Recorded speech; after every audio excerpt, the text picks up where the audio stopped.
एक व्यक्ति 5% प्रति वर्ष चक्रवर्ती ब्याज की दर से 4,000 रुपए उधार लेता है। अब 2 साल के बाद वह 2,410 रुपए दे देता है और अगले 2 साल के बाद वह बची हुई राशि ब्याज समेत लौटाता है, तो कुल देय ब्याज होगा। ये पूछा गया है, बढ़िया क्वेश्चन है। चलिए कैसे करेंगे, तरीका है, हर चीज का तरीका होता है और बिना तरीके के काम मामला सेट नहीं होगा आपका। तो कुल मिलाकर आपसे क्या होता है कि भाई एक चक्रवर्ती ब्याज है, तो पहली बात तो ये समझ लीजिए आप कि अगर 5% की बात की जा रही है और 4,000 रुपए उधार लेते हैं तो 2 साल के बाद इतने दे देता है, तो ये बताओ 5% की राशि का 1/20 होता है, तो अमाउंट कितना हो जाएगा 2 साल में? 20 से 21, 20 से 21। तो गुरुजी सक्सेसिव क्यों लगाया? क्योंकि डेटा आसान है, कट रहा था ना, इस वजह से लगा दिया। तो यहां पर मैंने देखा कि 2 साल के बाद अगर 4,000 रुपए मैंने उधार दिए थे तो वह मेरे कितने हो गए? 4410 रुपए हो गए। अब इतने रुपए हो गए उधार, भाई होता है ना भाई ब्याज। अब मुनीम ने फोन किया, बोले भाई साहब आपने 4,000 रुपए लिए थे चक्रवर्ती ब्याज पर 5% की रेट से, अब 2 साल हो चुके हैं और 4410 रुपए हो गए। बोले सर 4410 रुपए तो अरेंज नहीं कर पाया मैं ऐसा करता हूँ, आता हूँ आपके पास, बात करते हैं। बोले ठीक है आजा। उसने बुला लिया उसको, बोला भाई चाय ले क्या छोटू? चाय ले, क्यों? फायदा हो रहा है भाई का, है ना, चाय ले क्या? 410 रुपए का फायदा है। लेकिन उसने क्या किया, देखो साहब इतना तो हो नहीं पाया, आप ऐसा करो अभी 2,410 रुपए रख लो। ठीक है, उसने अपनी फाइल निकाली और ऐसे ऐसे लिखते हैं छोटा छोटा कि 4410 में से 2,410 घटाया, देख भाई अब तेरे पास जो पैसा है मूलधन के तौर पर ये बचा है 2,000 रुपया। तो 2,000 रुपये मूलधन बचा है तेरा अब। ठीक है, आप कब देगा? बोले मैं जैसे भी अरेंज होगा दे दूंगा, आप टेंशन मत लो सर। बोले ठीक है। तो 2,000 रुपए पर अब लगेगा ब्याज 5% की रेट से अगले 2 साल का। तो कितना हो जाएगा भाई? 20 से 21, 20 से 21, रेट तो वही लगाई है उसने, तो 400 से 441। तो यहाँ कितना आ रहा है? 400 बराबर अगर 2,000 है तो ये 5 बार चला गया, तो ये अपने पास पैसा हो जाएगा 2,205। ठीक है, अब कहानी क्या है? अब उससे पूछा गया भाई कितना ब्याज दे दिया उसने 4,000 रुपए पर।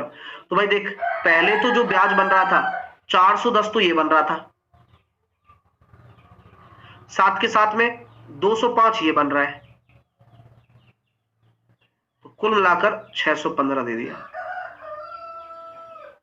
मजा आ गया भाई, क्लियर हो गया? ये कहानी है, बस ऐसे लेते हैं ब्याज। चलिए कैसे आया सर? अरे भाई मैं आपसे आज सुबह भी बताया था कि a cube plus b cube plus c cube minus 3ab का मान निकालना है।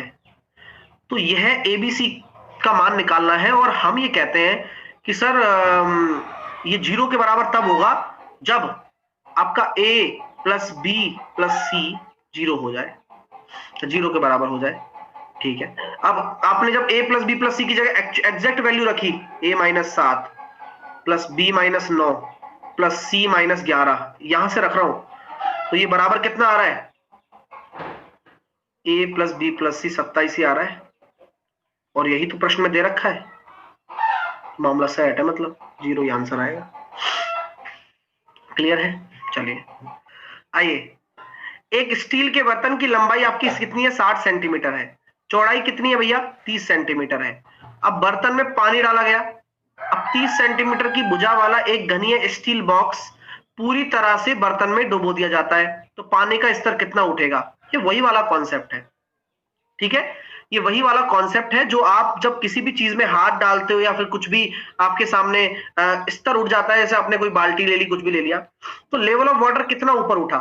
मैं आपसे हमेशा कहता हूं कि वह डिपेंड करेगा लंबाई, चौड़ाई और ऊंचाई। घनाभ है ना? ठीक है सर। और ये किस वजह से हुआ?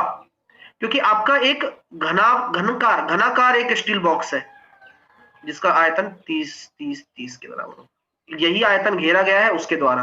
तो 30 से कट गया आपका 30, 30 से कट गया आपका 2 बार, तो 15 सेंटीमीटर आपका स्तर क्या हो जाएगा? ऊंचा उठ जाएगा। सोडा और पानी के 250 लीटर के मिश्रण में सोडा की मात्रा पानी की मात्रा का अनुपात दे रखा है 7:18। इस अनुपात को 2:3 बनाने के लिए कितना और सोडा मिलाया जाए? बहुत बढ़िया क्वेश्चन है, आपका कंसेप्ट वही रहने वाला है। 7:18 2:3। ठीक है, चलिए, तो यहां पर क्या मिलाया जा रहा है, कितने लीटर और सोडा मिलाया जाए। ठीक है भाई, सोडा मिला रहा हूं, तो पानी तो मेरा सेम रहेगा भाई। पानी को सेम करो पहले सर। पानी को सेम करने के लिए 6 से मैंने गुणा कर दिया। अब पानी सेम हो गया। ठीक है भाई, हमारे अब क्या मामला सेट है? बिल्कुल सेट है सर। रेशो सेट है? बिल्कुल सेट है सर। तो आपसे बोला गया कितना सोडा मिलाया गया, तो 7 से आपने 12 किया है, 5 रेशो। तो आपको एक रेशो की वैल्यू कैसे निकलेगी सर? 15 और 18 और 7 25 रेशो बराबर 250, एक रेशो बराबर 10, तो 5 रेशो बराबर 50। राइट आंसर आ गया। क्लियर है? समझ में आ गई बात? ठीक है ना? क्लियर हो रही है बात आपको? बहुत बढ़िया। देखिए, 2019 में एक्सट्रीम की बिक्री 2018 में हुई औसत बिक्रियों का कितना प्रतिशत है? तो 2018 में औसत बिक्री कितनी है पहले बताओ। गुरुजी जोड़ो इनको, 80 80 90 90 60। मैं तो वही करूंगा जो मुझे करना है। बोले क्या? 80 ले ले भाई। तो ये कितना आ रहा है? प्लस का 5, ये आ रहा है 0, ये आ रहा है प्लस का 10, ये आ रहा है 0, ये आ रहा है प्लस माइनस का कितना, 5 और 70 15, माइनस का 15, और ये कितना हो जाएगा? माइनस का 25। तो अल्टीमेटली कितना आ रहा है? माइनस का 25। तो माइनस का 25, केक कटेगी, 1 2 3 4 5 6 सब में बटेगी। ठीक है, तो 80 में से आपको क्या घटाना है? 6 चौके 24 माइनस 1/6, यानी कि ये कितना आ रहा है? 80 में से 4 गए तो 76 माइनस 1/6, ये कितना हो जाएगा? 76 5/6, 75 5/6 हो जाएगा। तो ये औसत आ गया। अब बोला गया है कि एक्सट्रीम में, ठीक है, एक्सट्रीम 2019 में एक्सट्रीम की बिक्री वर्ष 2018 में हुई औसत बिक्री ने निकाल ली। और 2019 में एक्सट्रीम की बिक्री कितनी है? 2019 में एक्सट्रीम की बिक्री 90 बटे 75, ये हो जाएगा 15 या 45, 450। सही है ना? सही है ना? तो ये हो गया 455 इंटू 6 इंटू 100। देखना सही है क्या? तो मैंने काट दिया इसको, अप्रोक्सीमेशन भी ले लेते हैं। 90 से कटा 5 बार, और 6/5 लगभग कितना आ जाएगा? एक एक 100% से तो पार चला गया, यानी कि करीबन अपने पास से निकल कर आएगा 118 के करीब आ जाएगा आंसर, क्योंकि 120 हो रहा है मेरे हिसाब से। तो 120 तो है ही नहीं, क्योंकि ये ज्यादा है यहाँ पर। तो आंसर कितना होगा आपका? 118 होगा। वाह यार, सही तो है। मजा आ गया। 2 वर्ष में पैशन की बिक्री में प्रतिशत बढ़ोतरी कितनी है? 2 वर्षों में पैशन की बिक्री में प्रतिशत बढ़ोतरी कितनी है? तो मैं ये कहना चाहता हूं भाई, पैशन ये रही हमारी गाड़ी, कितनी बढ़ोतरी हो रही है ना?